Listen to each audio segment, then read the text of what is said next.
My name's Alex Ishov. I'm from Florida. Started playing the flute when I was 9. I don't know, there was just something in the flute that really drew me. My name is Annika Jenkins. I live in Virginia Beach, Virginia. I started playing the violin when I was 2.5. My name is Skye Dearborn and I'm from Sioux Falls, South Dakota. It is kind of unusual for a girl to be a trombone player, but it doesn't bother me to be surrounded by males. My name is Jared Murray and I am from Lanesville, Indiana. Yeah. It's a farming area. There's not really much to do, honestly. My name is Ryan Roberts and I'm from Santa Monica, California. My first musical experience was when I was 5. I need to be a professional musician. It's not that I should be, it's not that I'm being told to be, it's that I need to be.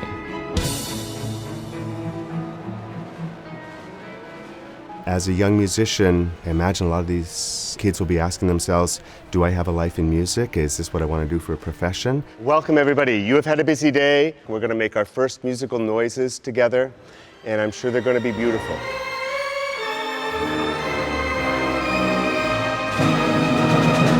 Becoming a professional musician is rough.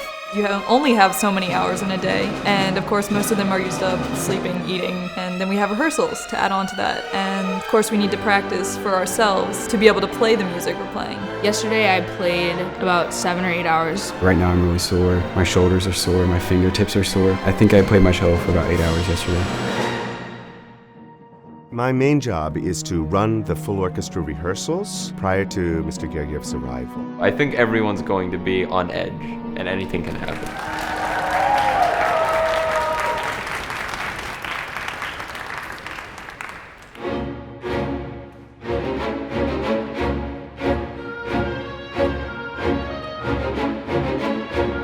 I would say it's good to have tension here, so we don't have to make it pretty. And strings absolutely follow the solo, because the change of harmony should not push him forward. Focus on the beauty of sound.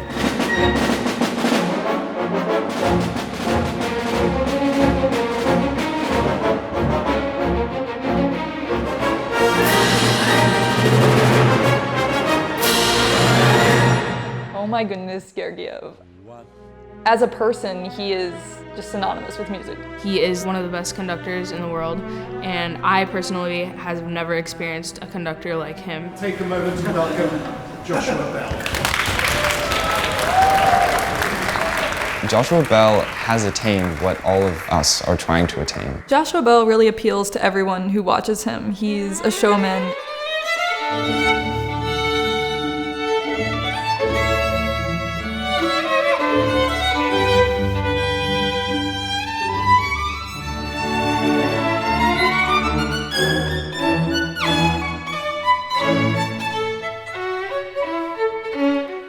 Ladies and gentlemen, welcome to the launch of the National Youth Orchestra of America. As you all know, tonight is their first concert ever, so not only are they making history, but all of you are as well, being part.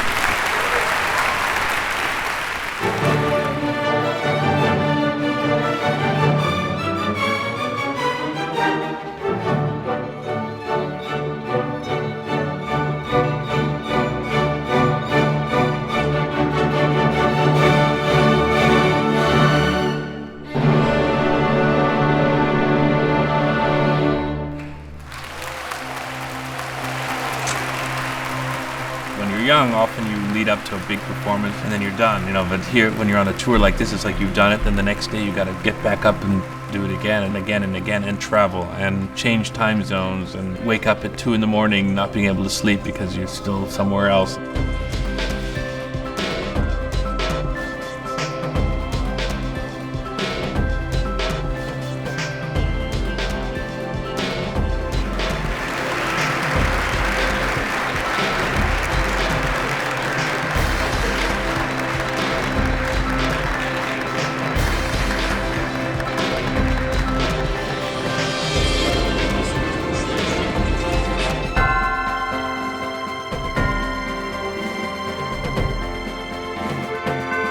We just got to Moscow and we've been traveling for about 20 hours. You can just feel the energy building up and everyone's just so excited to be in Russia. It's my first time and so many other people's first time.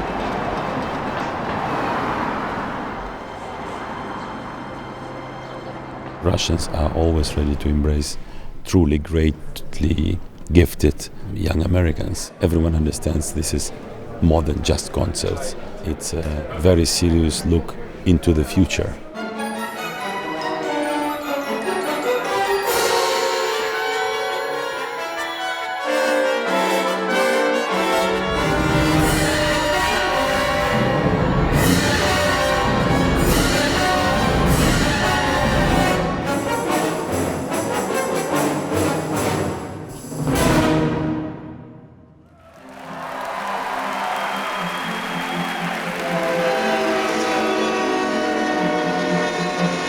When I found out I was going to Russia, there was definitely a very, very deep personal aspect for it. Having Russian parents, it's a part of me. There was a point when it was really hard for me to connect with people because there were just parts of me that were kind of, literally in a different language, so, untranslatable.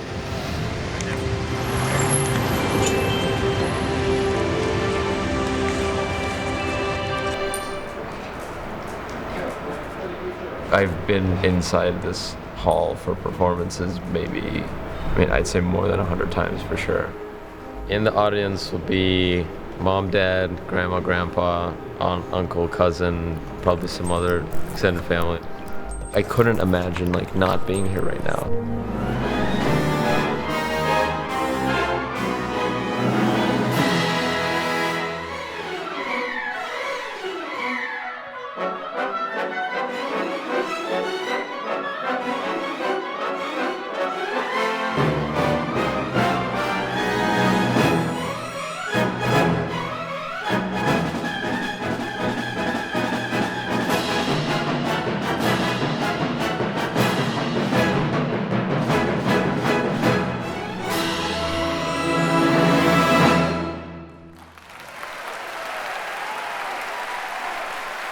This orchestra, National Orchestra of the United States of America, they are 16, 17, 18. They're not children anymore. Yesterday they were children. And they're not young musicians yet. They will be tomorrow. We still have to go to London, but there are many, many reasons for us to be proud of what they did. The B satellite. BBC Proms is a pretty huge deal. Super big deal. I would say it's the premier music festival of definitely Europe, if not the world. Over 100 years it's been going on, and it's kind of ingrained in their culture. You feel like rock stars because there are people standing in the front that have waited for hours, so these are the most devoted music lovers. I think there's a lot of pressure. The performance will be live broadcasted on the radio and on a TV program. I don't think I'm nervous yet. I'll probably be nervous when I get on stage. This is what we've all been waiting for, what we've all been practicing for. Everything's been leading up to this one performance. It's just overwhelming.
A lot of people feel that classical music is dying or that the new generations don't care about classical music, but I feel that NYO-USA is a perfect example of a generation of musicians that all want to create what has been created for so many hundreds of years before us. It's been the highest level of musical experience I've ever had. My next 4 years will be practicing, exploring, going to Eastman School of Music. I just want to see what there is to do out there. I think at this point my goal is to be a professional musician, but I've realized that it's harder than what I thought it was a year ago. I don't know if it would be the right idea to make that my career. My career has already started, and this is such an amazing experience to add to it. I want to tour the world and share my music with as many people as I can. Music is my entire life, and I don't know where I'd be without it. It's been so exhausting, and it's made me think about things music-wise. I think what this tour has really done for me is solidified something inside of me I now know has to come to fruition. I still have 18 hours maybe, and then we're all going to land in our cities and go home and kind of look back, and I think only after that will we really realize, like, okay, wow, like, this just happened. And I can't wait for that.